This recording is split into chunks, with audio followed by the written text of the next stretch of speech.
తిరుమల పాప వినాశనం వద్ద వాటర్ ప్లాంట్ ఏర్పాటు చేయాలని స్థానికులు భక్తులు డిమాండ్ చేస్తున్నారు.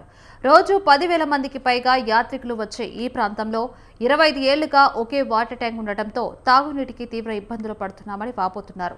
భక్తుల రద్దీ దృష్ట్యా టీటీడీ అధికారులు వెంటనే స్పందించి పాప వినాశనం వద్ద ఆధునిక వాటర్ ప్లాంట్ ఏర్పాటు చేయాలని స్థానికులు కోరుతున్నారు. ట్యాక్సీలు 700 ట్యాక్సీలు వస్తాయి. దగ్గర 10,000 మంది 25 సంవత్సరాలుగా ఇదే ట్యాంకు 25 చూడండి సార్, ఏపీ ఫారెస్ట్ డిపార్ట్మెంట్.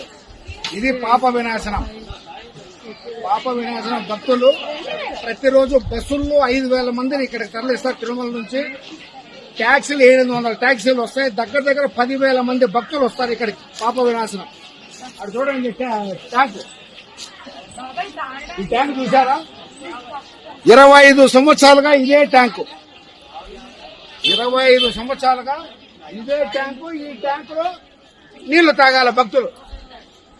ఈ ట్యాంకు తప్పితే ఈ పాపనాశంలో నీళ్లు తాగడానికి ఎక్కడా లేదు. నీళ్ళేమన్నా బాగుందా?